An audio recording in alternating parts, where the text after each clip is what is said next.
Coach, first off, congratulations to you and your family. How you been? I'm doing well, man. I'm doing really well. It's been a whirlwind couple days, but it's great to get started. Great to talk to you. So you've been all over the place, Temple, Baylor, we know Carolina, and now you're going to Lincoln, Nebraska. When I introduce you, Matt Rhule, the new head football coach of the Nebraska Cornhuskers, just what do you feel and what goes through your mind? Well, I'm beyond excited. When you walk through this building every day and you feel the tradition uh, the excellence that's been here, it has an effect on you. And then just to begin to meet the team and the excitement of, hey, we have a chance to start to build a team and get Nebraska back to where we want it to be. I'm excited for the challenge. I'm fired up to be here.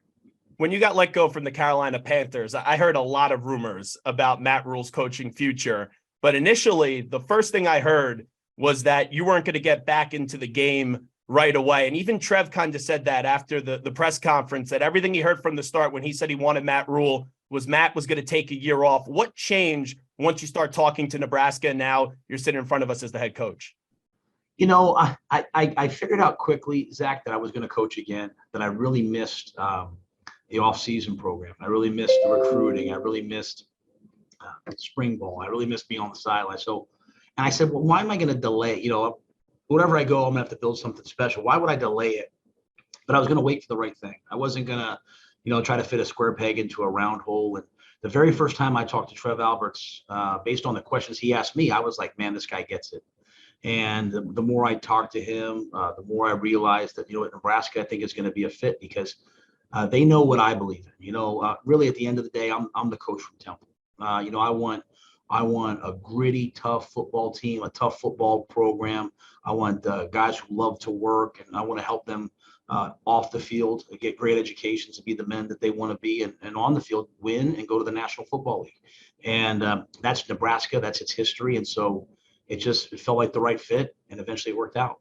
You know how important it is getting a feel of the university, but when one of these searches go on, you kind of got to do it in an incognito mode. And that's very tough to do in our social media life with all the media members following you and everything like that. And sometimes you take a job and you can't go experience the school before you take it. Every job is different. But this one, since you were out of the game, I heard you say in your press conference, you kind of snuck into town. What were the details now, since it's official that you're the Nebraska coach of Matt Rhule sneaking into town? Yeah, Julie and I just hopped on a little private jet, flew up here, and Trev Alberts' wife picked us up and kind of drove us around town, and we spent some time talking to Trev and his wife and seeing what Lincoln was all about. And the good thing was there was a game going on. So now Trev was actually at the game, but we had a chance to talk to him afterwards. So everybody that was in town was probably at the game or working to get ready for the game. So we were able to sneak around, see the town, see the facilities, and just left saying to ourselves, like, we didn't realize how nice Lincoln was.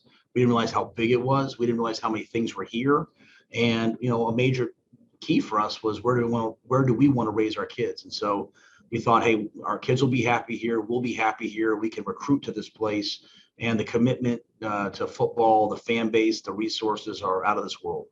If people followed you in college, they know, and you even said in this interview, you have a tough football team and you try to dominate at the line of scrimmage. But for the Nebraska fans that didn't see you at Temple, didn't really see a lot of you at Baylor, expand on that a little bit when you get into the fall after all the hard work in the offseason, what Nebraska fans can really expect come September.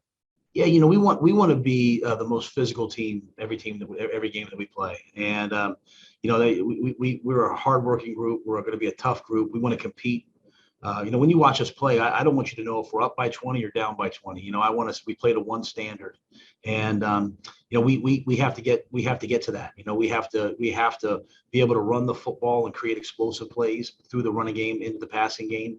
We want to be excellent situationally, and we want to play great defense and special teams. So our recipe has been to go find fast kids, big, strong kids that love football, teach them the game, teach them our system. It's one of the reasons why, Zach, so many guys have played so long in the NFL after playing for us is we don't just teach them our system. We try to teach them the game. And we try to have systems that develop them for the next level. So we want to see guys play well here, win championships, but then also go on and have excellent careers afterwards. You've always had the unique ability to find the guy that was overlooked and someone that wasn't properly rated and not only know that they're going to be good, but then develop them. Like, I'll never forget when I went to one of those cold practices in the middle of winter, coming out of a fraternity house, probably a little hungover for being real, but you invited me down to practice. And you told me, watch Hassan Reddick. Hassan Reddick's going to be great. And then the next 2 years, you saw him develop and eventually become a first-round pick. And he was a walk-on at Temple. How do you continue to develop these guys that are overlooked and may not have the most stars attached to their name? Yeah, we just try to find guys with traits, guys who are, have the right height, weight, speed, who have a unique characteristic, and then teach them the technique and teach them the game. So much of, the stars in recruiting, which is all great, happens when guys are freshmen or sophomores, and maybe, I'm a late bloomer, maybe, hey, I'm a track kid. And we try to take those guys and then our system of development is, we're going to compete every day in the weight room, compete in conditioning, compete in the mat drills, as you saw, and compete in spring football. And even throughout the season, we believe in going good on good. And, iron sharpens iron. And if you want to become a great pro, you've got to pay the price in college. And guys who love football, it's not really paying a price. They're just getting better every day. Matt Rhule here with us. What did you learn from your time, the almost 3 years in the NFL with the Carolina Panthers? I learned a lot. I learned X's and O's in football. I learned a lot about myself, just how much, you find out a lot about yourself when, you're under a lot of pressure and when there's a lot of adversity and when people are, really heavily criticizing you, and you can either go into a shell or you can stay strong. And so for me, those were the things that I was most proud of. And that the team always stayed with me, that I wasn't always perfect, but I never cracked. And so I learned a lot about what leadership looks like. Anyone can lead on a sunny day, who can lead in the rain. And, even to the very last minute that I was the head coach of the Carolina Panthers, those players, they had my back and supported me. And that meant a lot. And so as I come here, I'm like, you know what? I have a plan. I'm resolute in that plan. When I walked out of that meeting room after addressing the team after being fired, Zach, I said to myself, wherever I go next, I'm going to do an elite job. And so, those are words. I have to go do an elite job now. This has to mean that this is the most motivated that you've ever been, probably taking a new job, because you're at Temple. The whole team wanted you to be the next head coach. Then you leave Temple, you had success. You go to Baylor, you have success. Then you go to Carolina, and unfortunately, you get shown the door. Does that mean this is the most motivated now that you've ever been in your coaching career? I don't know if motivate. I'd hate to say that I wasn't motivated before, sure, probably, but I would just say. But that fire still burns. Oh, no doubt. This is probably the most confident. It's like I feel like I said it in the press conference. I feel like a piece of steel that was like, put in the fire, man. Like any lack of confidence, any mental weakness, all of that, like it was all burned away from me, man. Like, it doesn't mean I'm humble. I'm always trying to learn. I'm just going to trust my assistants. But I tell you what, I know how much my staff and I are going to try to pour into the lives of these young people that are here. And so I know how much we're going to try to win a championship for Nebraska. I know now how hard we're going to work. And so I'm confident, but I'm also ready for a tremendous challenge, and I'm ready to work harder than I ever have. Matt Rhule, one of our affiliates is WFNZ in Charlotte. Whenever you get fired or you take a new job, you don't always get to address those fans. Just what do you want to say to Panthers fans? Oh, I just hope that Panthers fans get the coach that they deserve and the team that they deserve, and I hope they win a championship. It's been a long time for them, and they've come close, but they haven't been able to have one. And I went there feeling that sense of, hey, I want to bring this to the city of Charlotte. I want to bring this to the Carolinas. And, it didn't work out, and I hate that part of it. My family's still in Charlotte. I consider Charlotte a key part of my life. But you know what? I wish them the absolute best. They deserve it. The fans deserve it. And I love those players. And I think that's a team, Zach, that has a chance to win the NFC South moving forward. There's a lot of pieces. There's a lot of good players, young players that are 3-1 right now in the NFC South, and they're probably a play away from being 4-0. So they'll be good for a long time. I hope Scott Fitterer's given every opportunity to hire a great coach and that they win. You know, in the NFL, you either have the quarterback or you don't. I'm sure you got the question so many times. You see the articles, Matt Rhule, why didn't they trade up to go get Justin Herbert with the Lions? Why didn't they draft Justin Fields or Mac Jones? Just like, how do you kind of reflect on that when people write articles and they speculate on why you didn't take those guys? Yeah, I think hopefully when people look back on my time, they'll say like, you know what, he never threw anyone under the bus. He never made an excuse. Mhm. No decision was made at the Carolina Panthers when I was there that was made by me unilaterally. I didn't make a draft pick. I didn't make one draft pick. I had a lot of input. I had a lot of feeling. Some things were said early on, and so a lot of criticism came my way, and I never, I'm just gonna always, I'm gonna be old someday and say, you know what, I never took a shot at anybody. So when articles come out and they're saying Matt did this, Matt did that, you know what I've done?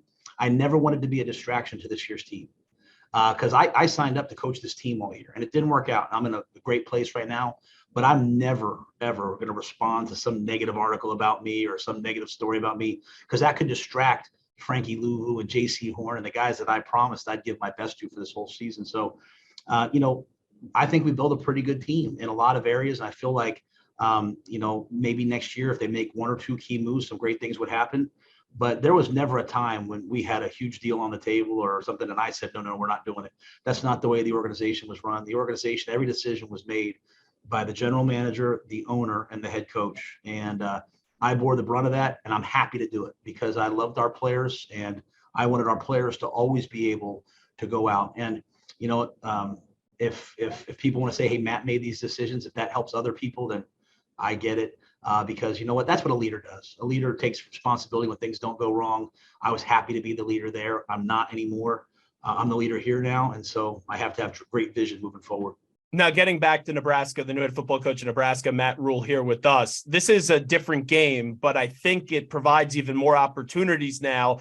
And I still don't know what you can do, what you can't do with NIL. It's the most confusing thing in the world. I know you always had your eyes on college football scouting and all that stuff and following the relationships you made at Temple and Baylor. But how do you kind of attack this animal on the fly when you hear the transfer portal and how easy it is to transfer now and then also name, image, and likeness?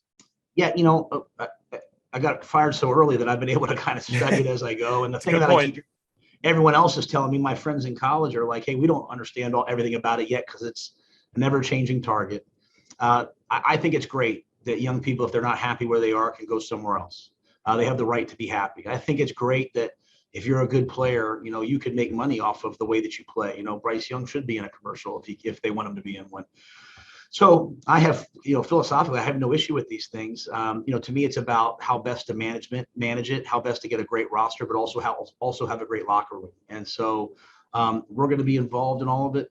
But at the end of the day, still the key to me is always, do players have a good experience? Do they feel like they're getting the most out of you as a coach? And do they have a chance to win? And so we're going to utilize those things, but we're also going to try to build a really good culture that gives guys a chance to win.